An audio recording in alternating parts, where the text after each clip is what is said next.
Сектор сырным, перекошен, азиатский, сектор, лодкой, бич. Вот что я пел вообще. За что делать? Да, я люблю так сделанные двери. Белый сектор, сырым, приоткрыт, азиатский.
у нас? Ты не боишься опять забрать?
to encircle Ukrainian fighters in Bakhmut.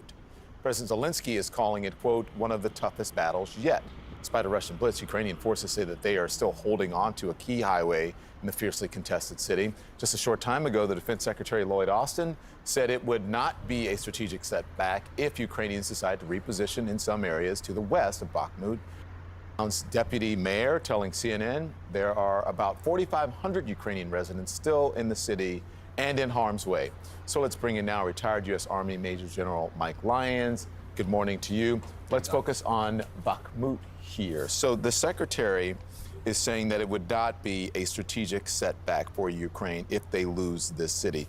Is that true, and what is the significance of Bakhmut? Yeah, I think it is true. I think the bottom line is both sides are using this battle to grind the other side down, and Ukraine's winning in that regard. They're about a 7-to-1 ratio, 7-to-1 Russia's down for 1 Ukraine.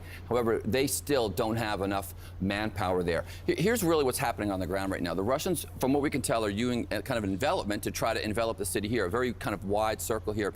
Why hasn't Russia taken it directly? And I'll tell you why. There's a river. Ukraine has used an incredible amount of obstacles in order to protect the city. There's a river that goes here that the Russians can't navigate at all. And so we can tell what either side is doing by how they drop bridges across rivers. So, for example, the Ukraine military just dropped that river, which tells me now they're retreating back into the town of Bakhmut and eventually taking this is the 504, the T504 road back to Ivanishki, let's say. But the Russians now, they drop a bridge here in Kremova. So they're trying to prevent the Ukrainians from escaping from this route there as well. So we're seeing now actually what both sides are going to do, and likely where Ukraine will be able to evade Russian forces to leave the city. So considering what you just said and how they're surrounded, how much longer do you think Ukrainian forces can hold on? So they've got to decide how more casualties they really want to take. And both sides have been grinding each other down here at this point. I think they're going to do this in the next 24 to 48 hours. Really? And there's no loss in that for them. You know, evade when the enemy is stronger at this point. I think that's really what the decision that they're making. Can we talk about the Wagner Group? Because they have been spearheading this push for Bakhmut. Can you explain to us their involvement here? Yeah, they're mercenaries, about 50,000 troops we know in the Donbass region, 10,000 regular contractors, about 40,000 penal colony prisoners, people that have made this choice to come join the battle here because as opposed to sitting in a Russian penal colony. They're unbounded by the laws of land and warfare. Russia uses them for plausible deniability. They were first deployed back in 2014 in Crimea as the Little Green Men. They're not really warriors. Their head, Prigozhin, is a former caterer of Vladimir Putin. But here's the deal. We now see that he's now complaining about the situation in Bakhmut. He says they're not getting enough ammo. So he's now sensing a loss. He's sensing that they're not going to be able to hold it. And really, what they've done to the city's in rubble. It's in cinder. 4,500 left from what was 80,000 civilians. There's nothing left. They've really not gained any victory. So since they're not bound by sort of traditional rules, is this why they're involved instead of Russian troops? Well, they can't seem to muster enough Russian troops that want to do this fight. This is a suicide mission. Again, these frontal assaults here on locations in trench warfare with all the different obstacles. The Russian soldiers are smart. They recognize they're not going to survive those battles. Thank you, Major Mike Lyons. Thanks. Appreciate it. Good to see you this Yeah. morning. Thank you. Let's go straight to CNN's Melissa Bell live for us in Kiev right now. Hello to you, Melissa. The fight has been going on for more than 7 months now. I'm wondering if Ukraine will be able to turn it around and keep the city. I think their aim, Don, is at this point just to hold it for as long as they can. And this is their tried and tested strategy. We've seen it in other towns in this war so far, although none at the heart of a battle this long yet. To try and hold on for as long as they can, whatever the cost to them, insofar as it wears down the Russian ability to continue waging this war, and whatever the cost.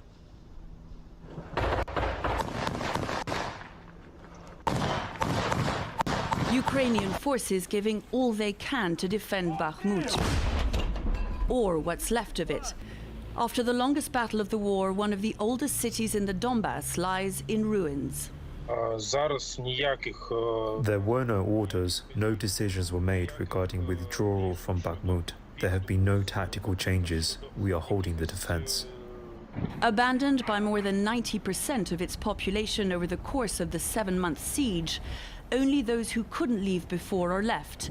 The intense fighting means that only 5 to 10 people a day can now be evacuated, compared to the 500 to 600 a day when the evacuations started at the end of February, according to the city's deputy mayor. The Russians throwing all they have at the city, says the deputy mayor. Heavy artillery, mortar fire, airstrikes, and a substantial commitment of ground forces, both regular soldiers and Wagner mercenaries. But Russian advances have come at huge cost. Wave after wave of Russian soldiers have been sent to their deaths. And Ukraine has accused Russia of exaggerating its gains, claiming they still control one of the major highways into Bakhmut, a lifeline for Ukrainian defenders, with one Ukrainian commander tweeting that there are many ways still to get into the city.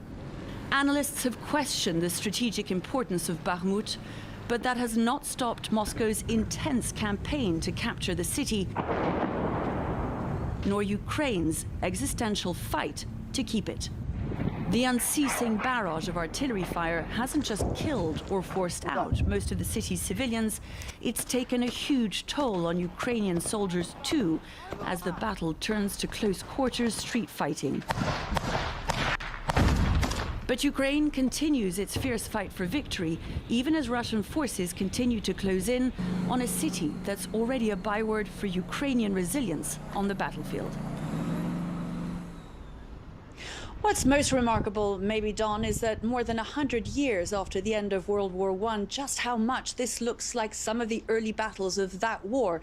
Trench warfare, heavy artillery, and wave after wave of inexperienced soldiers on both sides being sent to their certain death. And it's happening in Europe again. Implemented, these are important commitments that can help to de-escalate tensions, that can help to restore the overriding sense of calm that we and our partners in Egypt, Jordan, and throughout the region would like to see return. Okay, but you know, going back to the settler attacks last Sunday the 26th of February, while it was, you know, shown all over the world and so on, settler violence continues. I mean, almost every day, and most of the time with the protection of the Israeli army. You know?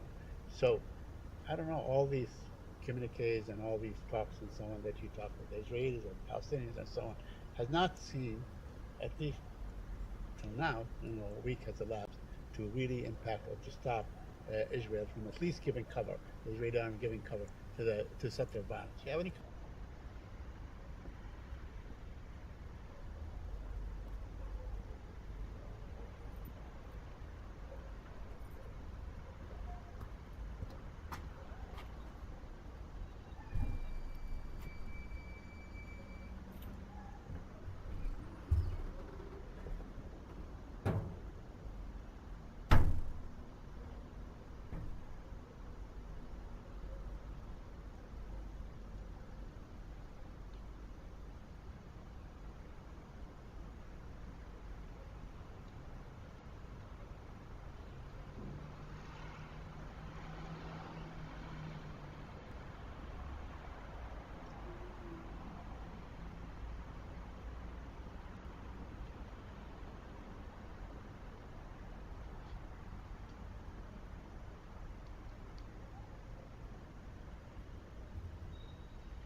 Fighting around Bakhmut, I mean, it is brutal, it is messy, and it is just going on for a very long time. We've been reporting on it for over 6 months now, and the ferocious fighting continues. But actually, from the chaos of this war, there are some themes starting to emerge now. If you look at the Russian push-up in Crimea and down in Volodar, largely despite huge casualties, it looks like the Russian forces have culminated. They haven't made that much ground. Around Bakhmut, slightly different story. You'll remember the Wagner Group was leading around there. Then the leader of the Wagner Group, Yevgeny Prigozhin, got a bit too big for his boots, replaced by the Russian army. But actually, they made no progress at all. It looks like the Wagner Group are back in control. They are making limited progress. But it's very difficult going. From the Ukrainian perspective, they're also having a lot of casualties. But it is worth remembering that on the defence, you generally only lose a third of the casualties you do on offence. So it's normally 3-1. And the Ukrainians are claiming they're inflicting 7-1 casualties on the Russian forces. Now, that sounds a bit extreme, except for the fact the Russians are throwing these inexperienced novices into the fight. Really difficult. But, I mean, the sort of losses you're talking about are extraordinary. What does it mean for Russian forces more broadly? Well, they had 300,000, if you remember, that they mobilised, and it looks like they now need more. But for President Putin, it's going to be really difficult domestically to actually mount another mobilisation. Even if he did, that creates quantity and not quality. Unless they change the tactics on the battlefield, you'll get exactly the same result. But it's not just people, it's also equipment. You've heard about the Wagner Group running out of ammo, but also if it's true that 2/3 of the Russian tanks have been taken out of supply, it now emerges they're bringing 800 of their old T-62 main battle tanks, shown here, out of long-term storage. These are 60 years old, expecting to put them into battle. Now, they are bulletproof, but they don't have any of the technology of a modern battle tank. They don't have the weapon aiming facility. They don't have the reactive armour. So they'll make the Russian forces very vulnerable. What's a real tragedy here is the T-14 main battle tank, which is the Armata tank. That's the state-of-the-art tank that was due to be into service with Russia 2 years ago for a whole bundle of reasons, not least of which corruption. That has not entered service yet. Right, what about the impact on Ukrainian forces of all this? It's a huge price that Ukraine have been paying as a result of this Russian invasion. They risk getting drawn into a war of attrition. This is Bakhmut, an absolute wreck. Ukraine, bear in mind, is a smaller nation. They've got a smaller pool of resources, both in terms of army and in terms of equipment. And they just don't want to get drawn into a war of attrition. But at the end of this... It's completely devastated. But once the point is eventually the Russians will culminate. They're already culminating in 2 areas. When they do, will Ukraine have sufficient capacity and reserves in order to mount their own counterattack? Because that counterattack will be vital if Ukraine is to prevail in this summer, if it is to actually liberate some of its lands. I mean, these are extraordinary images. All right, Sean, thank you very much.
Going on for a very long time.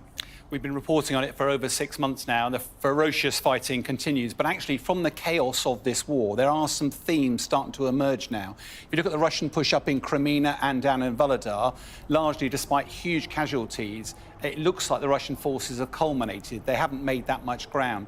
Around Bakhmut, slightly different story. You'll remember the Wagner Group was leading around there. Then the leader of the Wagner Group, Yevgeny Prigozhin, got a bit too big for his boots, replaced by the Russian army. But actually, they made no progress at all. It looks like the Wagner Group are back in control. They are making limited progress. But it's very difficult going. From the Ukrainian perspective, they're also having a lot of casualties. But it is worth remembering that on the defence, you generally only lose a third of the casualties you do on offence.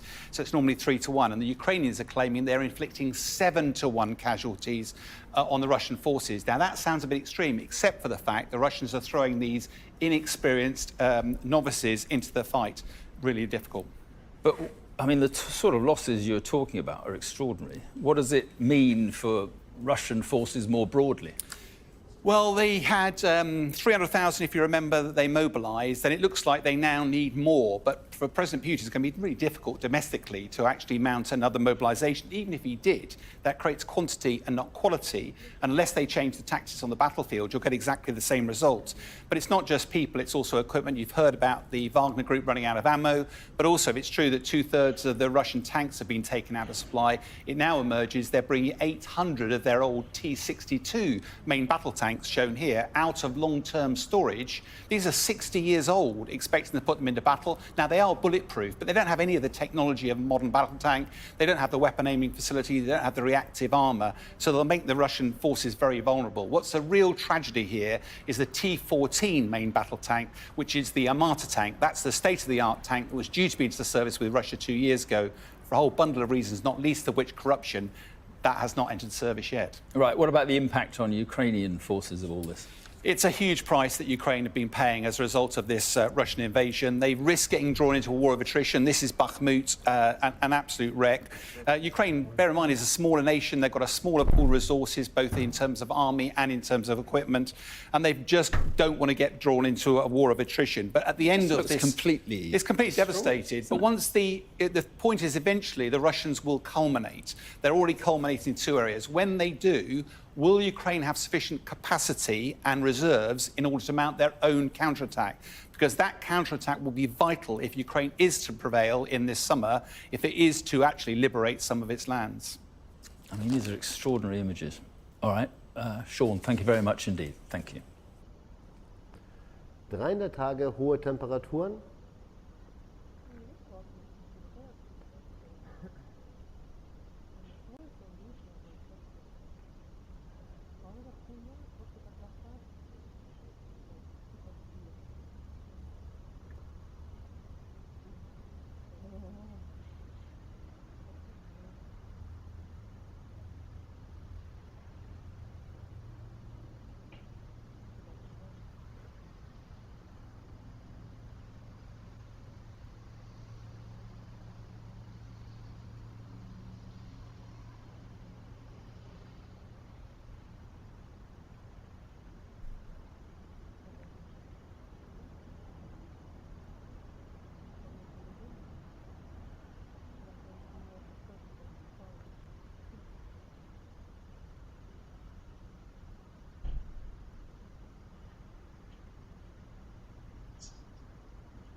Forces are fighting in the streets of Bakhmut, but Russia does not control the eastern city, its deputy mayor has said. Alexander Marchenko has told the BBC that not a single building had remained untouched and that the city is almost destroyed. Bakhmut has seen months of fighting and is now almost totally encircled by Russian forces. Well, a little earlier I spoke to our diplomatic correspondent James Landale in Kiev, and I began by asking him about the relative positions of the Russian and Ukrainian forces in and around the city. The fighting is fierce, the fighting is hard. Overnight, President Zelensky said that it was the toughest of battles that was both painful and challenging. There are reports of the Russian forces are continuing to make very small incremental gains. They hold positions in the north and the south and the east. The Ukrainians hold largely the center. They have access to the west, but the Russians are attempting to encircle at the moment. But every inch of territory is clearly very hard fought. British military officials say that they've had reports that, in some occasions, Russian forces have been making assaults on Ukrainian positions, armed solely with their firearms and their spades, which Russian forces have traditionally also used in the equivalent way that a bayonet will be used by other forces. In other words, an indication of just how close the combat is on the ground in this battle that is now the longest battle in this war so far. This has been going on now in Bakhmut for well over 6 months now. And just remind our viewers, James, if you would, about the significance of this location. Is it hugely strategically important, or is this now almost about symbolism, given that it's been going on for so long? It is a battle of wills between the Ukrainians and the Russians.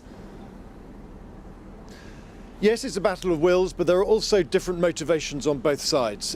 Russia has clearly chosen Bakhmut to be a place where it wants to focus its forces. The Kremlin is in dire need of some kind of success, so seizing Bakhmut would be a victory, it would be a trophy, something to talk about. They also, Russian strategists, see it as a springboard, an attempt to gain further territory in the Donbass. It is the traditional Russian military playbook. You bombard a city, you send in forces, you take it, and then you move on to the next one and slowly, incrementally make gains. That is the Russian aim here.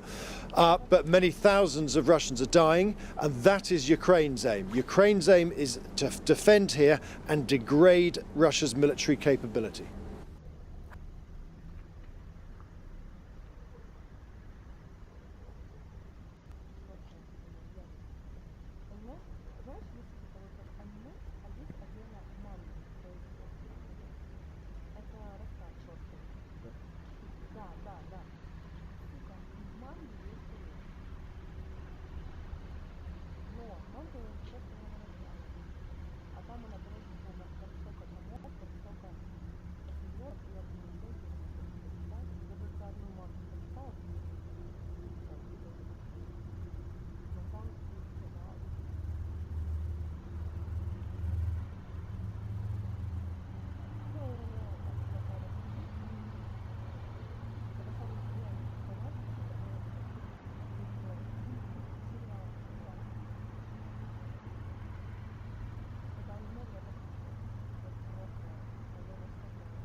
Нет, вот такой смысл, это вообще. Но он должен был быть там, да? Да, это на видео было, он логин. А выше раньше нет, City of Bakhmut on the brink. Russia closing in, leaving Ukrainian forces vulnerable to attacks from three sides of the city. A UK intelligence report says that 2 key bridges have been destroyed, squeezing Ukrainian supply routes. The city has been at the center of some of the most deadly fighting for both sides. ABC's James Longman in Ukraine again tonight. All eyes on Bakhmut tonight. Block after block of the city lies in ruins. Ukrainian troops have battled fiercely for more than a month to retain it. But a British intelligence report says Russian forces have now made it into the northern suburbs. And in this video circulating online, 2 key bridges have been destroyed in the last 36 hours. That's put Ukrainian supply lines in jeopardy and brought the possibility of a Ukrainian withdrawal even closer. Wagner Group, the mercenaries Russia pays to fight its wars, are in need of a win after more than a year with little success. A battleground visit by Defense Minister Shoigu, part of Russia's propaganda campaign. But Putin's forces have been significantly degraded in this fight, and the towns and cities beyond Bakhmut are more heavily fortified. The real prize for Russia, control of the entire Donbass, is nowhere close.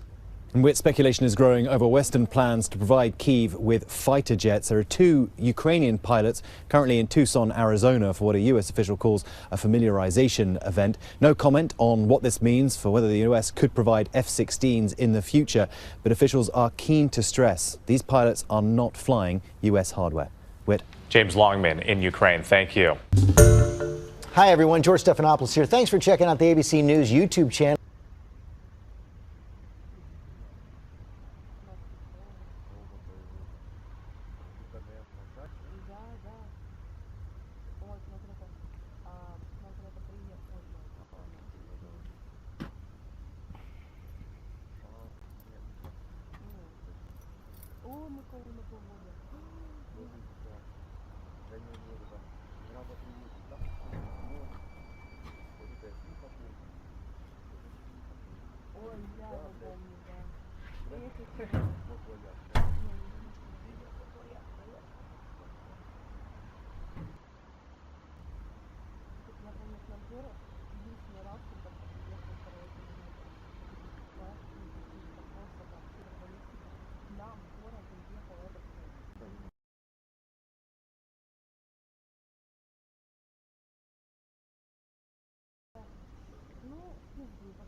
Там я не пою, короче, мне такого, класс, да, весна еще была. Да.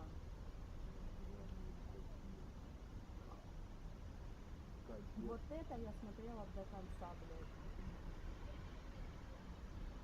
Это, наверное,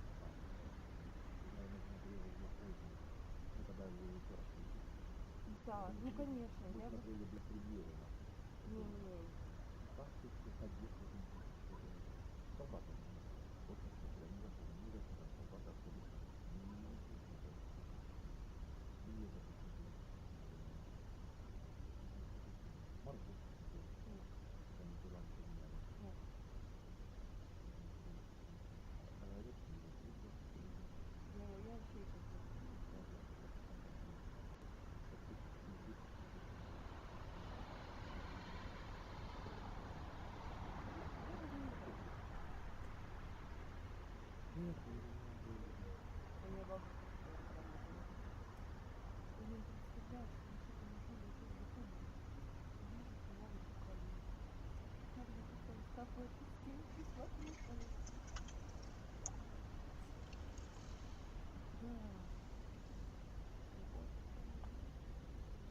Да, мне так нравилось смотреть, как она что-то чай, короче, делала.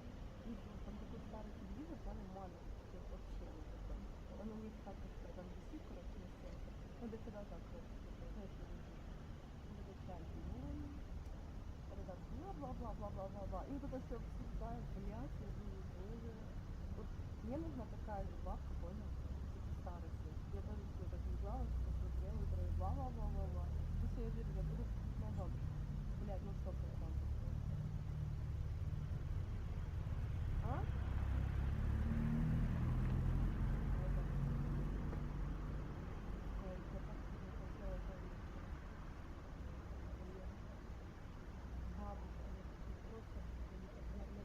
Если я чего-то хочу, вот как ты хотела, взять эту флажку делать, а тут же так не получится, я даже купить их нигде не могу.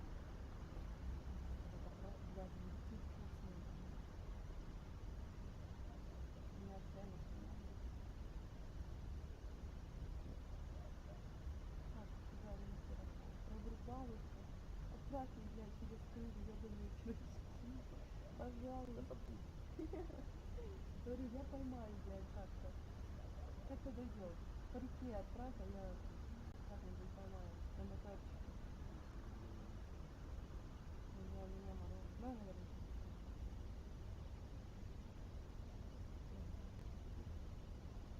Блядь, это не четко маленький. Да, ты теряешь сегодня, не следи. Будет голову. Такой похапкой я бы не следил.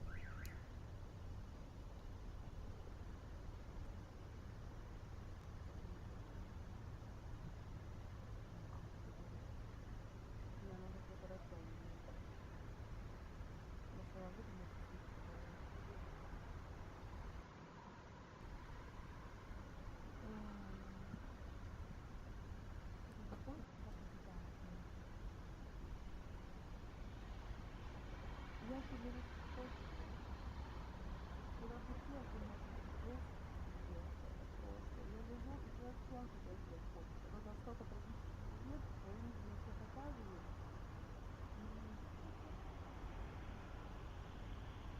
Реально, если просто не пусть даже интересно, что он мне не. Оно, конечно, длинное, но не так нет. Но, блядь, это просто все. First, it is a city reduced to ruins in one of the longest battles of the Ukraine war. Yet the fight for Bakhmut still goes on. Today, Kiev said its troops were holding out, even as Russian forces came close to encircling the city.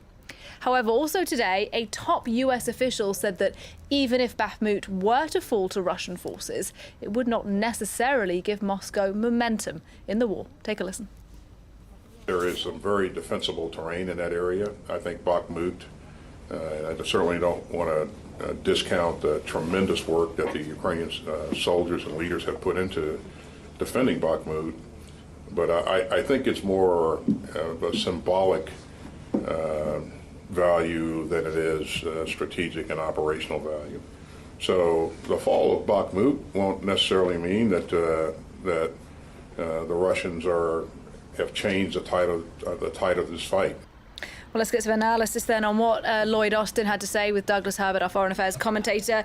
And Doug, Russia and Ukraine have thrown so much at Bakhmut, haven't they? So what do you make of Lloyd Austin saying, in effect, actually, perhaps it's not that important? What he's essentially saying, without saying it, is that this is the most senseless battle, and I'm speaking of the Russian side of this equation, the most senseless battle in the annals of modern warfare, in the sense that this has been a 9-month grinding attritional war in which we have seen Russia, and Lloyd Austin mentioned this, throwing wave after wave of mostly ill-trained, inexperienced, young recruits into the line of heavy enemy fire. Basically, on Putin's behalf, nary a care for the human toll, for the lives of Russian troops here, even if the Kremlin will vehemently, staunchly deny that.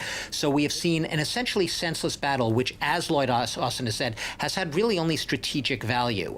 Look, he's only pointing out what military experts and others, including the Institute for the Study of War, which has tracked this battle, this conflict day after day after day, basically says that even if Bakhmut were to fall, the Ukrainian defensive positions in the area are such that the Russians are unlikely to be able to mount any sort of significant offensive in the days and weeks ensuing the potential fall of Bakhmut. What you have is Russian forces in a desperate situation. They have endemic lack of manpower. That is, they do not have enough fighting forces. Putin has held off on another official announcement of a mobilization, although many people believe there are a lot of forms of secret mobilization underway. We've seen the going into prisons to get convicts, the Chechen recruits, all sorts of other inexperienced conscripts being sent to the front, but no official mobilization, and they're lacking manpower. Yes, Russia's been desperately lacking ammunition. They've been desperately trying to strike deals, as we know, with Iran, which Iran denies, with North Korea, going anywhere where they might be able to get the munitions they need. But the fact of the matter remains, Russia will remain in a vulnerable position. This is an echo of the same thing we saw, where Ukraine was fighting a strategic withdrawal, if you will, withdrawing very, very incrementally in order to exert maximum losses on the Russian troops. And that will leave the Russians essentially, and this is not according to me, but according to anyone who's been military observers, who've been including Russian military bloggers, watching this war unfold, will leave Russia unable, following Bakhmut, to mount any sort of significant new offensive in the days and months following the fall of Bakhmut. This is clearly a made-for-Russian propaganda war to shore up public opinion about, quote, the special military operation, which, again, quote, according to Putin, is going according to plan. Nonetheless, though, if it's not that important, Ukraine is still holding on there. More than holding on. Zelensky met with his top generals today. They basically have gotten no order. Commanders in the field say they have no order to retreat. On the contrary, they are determined right now to fight to the last, to shore up their defensive positions, to hold their defensive lines right now. They do know. The Russians are, according to the military reports, partially encircling these Ukrainian troops. But the Ukrainians still continue to dig in. They continue to get the weapons. There's been no knockout blow. In fact, over this past weekend, the Ukrainians showed that they could give as good as they get. Even though they're outmanned and overpowered in a munition standpoint by the Russians, their assault brigades, the Ukrainians, went on the attack this weekend and actually reportedly repelled Russian forces. So even after this 6 to 9 months of grueling attritional warfare, intense round-the-clock shelling by Russian forces, the Ukrainians continue to dig in there. Hence Zelensky's sort of hailing and extolling of what he sees as his forces' extraordinary courage and valor in conditions that are nothing less than utter hell. Well, meanwhile, it is the Wagner mercenary group that is leading that fight for Bakhmut by the Russians, and its leader, Yevgeny Prigozhin, has suggested that Wagner could actually retreat from around Bakhmut. Let's take a listen to that. If the Wagner group retreats, this is what history will remember. The front will crumble, it will disintegrate up to the Russian border and maybe even beyond. If we back down now, we will go down in history forever as the people who took the main step in losing the war. And Doug, look, what do you make of Prigozhin's comments? This is the leader of one of the most brutal private mercenary groups that we have seen, and he's essentially in an existential battle with Vladimir Putin. Now, obviously, the Russian state media perhaps isn't presenting it as such, but the Russian military command, the official Russian military under the defense minister Sergei Shoigu, the chief of the Ukrainian war, Valery Gerasimov, have essentially shut out Prigozhin's people. Prigozhin himself says that his own aide, his military aide, showed up at the military headquarters to ask for more ammunition, and he was essentially denied access. This shows the state of play right now. Putin more and more sees Prigozhin as a mini Putin, someone who potentially, and is using the same type of language and rhetoric as Putin, and this heightened visibility is giving him a lot of power, but he desperately needs the munitions right now. Putin sees him as a rival, and what this shows, or suggests at least, is that the Russian Defense Ministry, official Russian military officials, are right now prioritizing, in a sense, as some have pointed out, the power struggle against Yevgeny Prigozhin over achieving Russia's war aims. That's what it's come to right now. This is a real showdown, no matter what the official propaganda says, between Prigozhin and the center, Putin and his defense ministry. All right, thanks for your analysis very much indeed. Douglas Herbert for us there.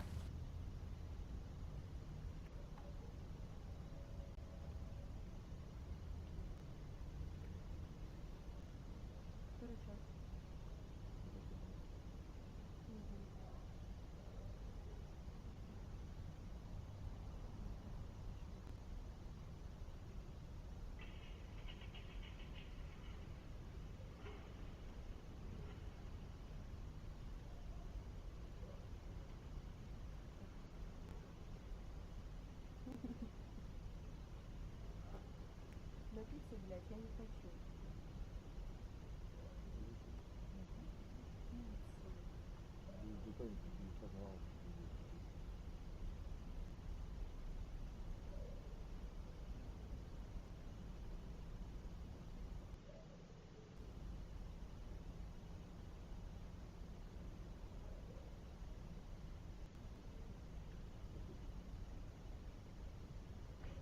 Second video of Ukrainian President Volodymyr Zelensky has gotten millions of views on Twitter. The viral video shows Zelensky speaking at a press conference on the anniversary of Russia's invasion.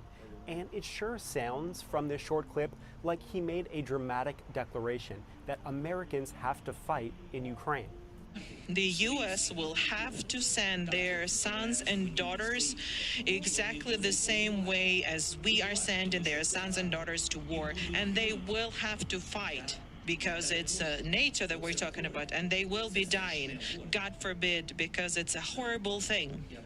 Critics of American financial and military support for Ukraine have reacted furiously to this clip and shared it on social media. They include Republican Senator Mike Lee of Utah and Monica Crowley, a former Trump administration Treasury Department spokesperson.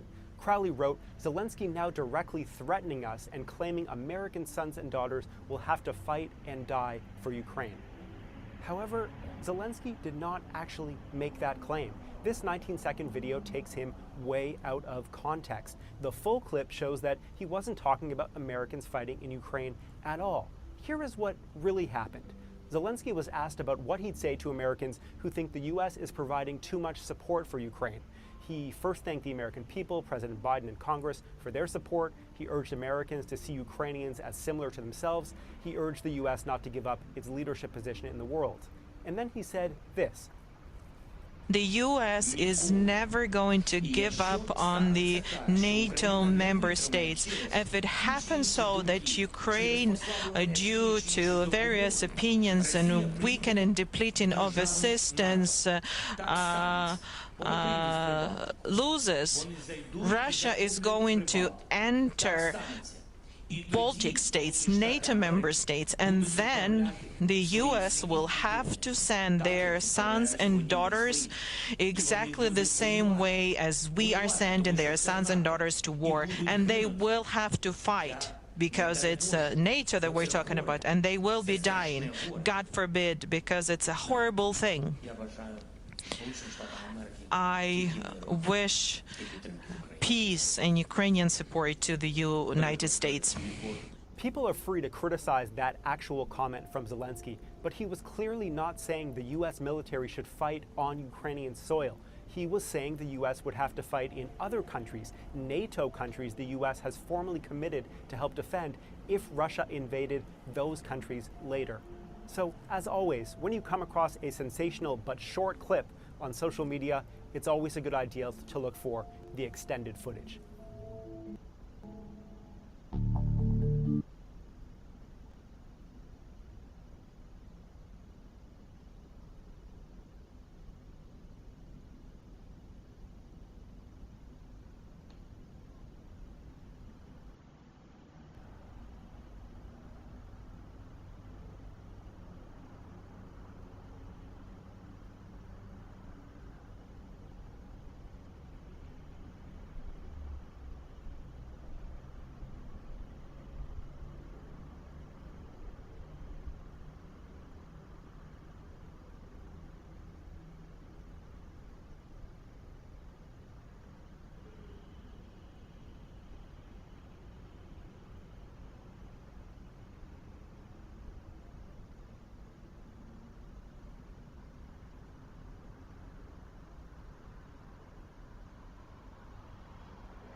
The much anticipated Russian grand offensive has probably begun. Russia has been putting pressure on the Ukrainian defenders on the North Luhansk front, around Vuhledar, and different sections of the Donbass front, while continuing to grind through the Ukrainian defenses around Bakhmut. This seems like a make-or-break moment for the Russian army in Ukraine, as if they fail to gain anything meaningful from this offensive, they will lose the initiative to Ukraine, which is preparing for its own offensive sometime in spring. Welcome to our video on the updates from the Russian invasion of Ukraine from the first half of February. There have also been worldwide changes, reaching far beyond Ukraine's borders and into our own lives. Russia further cut its oil output just days ago, and now 75 million people face losing power. Energy bills already took twice as much money out of your pocket last year, and put roughly 1 in 6 people behind on their payments. And now a stunning survey shows over half of Americans making 6 figures are living paycheck to paycheck. Even Goldman Sachs is honest about where the market is headed: nowhere. It's why major institutions are pouring hundreds of millions into low correlation assets, like one that's available to more people than ever thanks to the revolutionary approach of our sponsor, Masterworks. They specialize in art investing, a particularly stable market in the current climate. In fact, last year, art market prices outpaced 94% of the stocks in 3 handle. Let's first look at the developments on the battlefield. In this period, there has been heavy action on all fronts but the Kherson front. On the Zaporizhian front, Russia continued stubbornly sending its 40th and 155th Naval Infantry Brigades on frontal assaults on Vuhledar, leading to horrible losses on their side. The 72nd Mechanized Brigade and the 68th Jaeger Brigade have fire control over the road leading to Vuhledar from Pavlivka and Mikilska, allowing the Ukrainian artillery to have easy targets. According to a Ukrainian military official, Ukraine destroyed 136 Russian vehicles, including 36 tanks, within a week. Footage confirms that the Russians lost around 100 tanks and armoured vehicles. But the Ukrainian sources report that Russia is bringing reinforcements to the Zaporizhia front, including the greater Mariupol area, which currently hosts around 30,000 Russian soldiers. So we may speculate that Russia will continue targeting Vuhledar. After months of defending its lines along the P07 and P66 highways on the North Luhansk front, Russia has finally launched its own attack here. The Russians have been amassing reinforcements in this area and are currently pushing to advance on Liman, Kupiansk, Bilohorivka and other areas. On the northern section of this front, elements of the 4th Guards Tank Division and the 61st Naval Infantry Brigade reportedly pushed back the Ukrainian 67th Mechanized Brigade to capture Dverichne on February 4th. In the Nevska Makivka section, the 144th Motor Rifle Division and the 76th Guards Air Assault Division have made some progress around Makivka at the beginning of the month. The Russian sources claim that the same units have gained ground towards Terny and Yampolivka. Around the same time, other elements of the 76th Guards Air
its Western allies.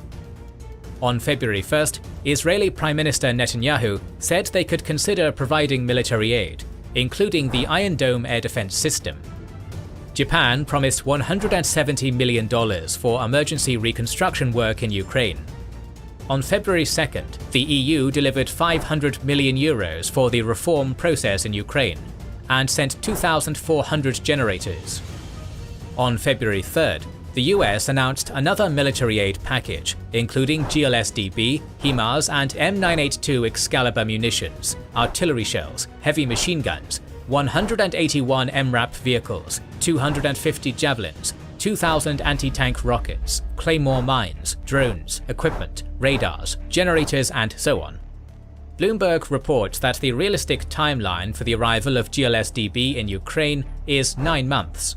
A few days later, US President Biden reiterated the unwavering American support to Ukraine for as long as they may need it. Also, on February 3rd, Germany approved the delivery of 178 Leopard 1 tanks and stated its intention to purchase 15 Gepard anti-aircraft guns for Ukraine. On February 4th, US Prosecutor General Merrick Garland approved the transfer of $5.4 million confiscated from the Russian propagandist Konstantin Malofeev to Ukraine. This is the first decision of its kind since the start of the war in Ukraine. On the same day, Portuguese Prime Minister Antonio Costa reiterated that Portugal would send an unspecified number of Leopard 2 tanks to Ukraine. On February 6th, it was reported that Ukraine's Western allies thoroughly examined captured Russian equipment to conclude which components they would in nuclear blocks, which would solve the issue of blackouts, at least in Odessa, Kiev, Khmelnytskyi and Zhytomyr oblasts. Overall, the Russian terror tactic of destroying Ukrainian energy infrastructure seems to have failed to reach its goals. Several noteworthy reports have also appeared regarding the Russian economy and internal affairs. According to the Ministry of Finances, Russia's budget revenues dropped by 35%, while expenditure raised by 59% in the period between January 2022 and January 2023. This shows that sanctions against Russia may not have had an immediate effect, which Ukraine would have wanted, but it still hurts Russia's capacity to wage war. On February 6th, Putin signed a decree allowing Russian MPs and regional and municipal deputies not to publish their incomes publicly. In contrast, law enforcement agencies in Ukraine continued conducting anti-corruption raids in response to several corruption scandals. Heavy losses are mounting for both sides. On February 3rd, an unnamed senior US official claimed almost 200,000 losses by Russia. On February 10th, the American official Celeste Wallander stated that Russia had likely lost half of its main battle tanks since the start of the war. On February 12th, the UK Ministry of Defence claimed that Russia lost up to 800 soldiers per day in February. To compare, in June and July 2022, the Russian daily losses were fewer than 200 people. There have been no recent credible reports on Ukrainian losses. According to the Oryx blog, the visually confirmed equipment losses for Russia as of February 17th are 1,733 tanks, 3,655 vehicles, 231 command posts and communication stations, 606 artillery pieces and vehicles, 175 multiple rocket launchers, 72 aircraft, 77 helicopters, and 192 drones. For Ukraine, these are 461 tanks, 1,337 vehicles, 8 command posts and communication stations, 236 artillery pieces and vehicles, 39 multiple rocket launchers, 58 aircraft, 29 helicopters, and 76 drones. More videos on this topic are on the way, so make sure to subscribe and press the bell button to see them. Recently, we've started releasing weekly Patreon and YouTube member exclusive videos. Join the ranks of patrons and YouTube members via the link in the description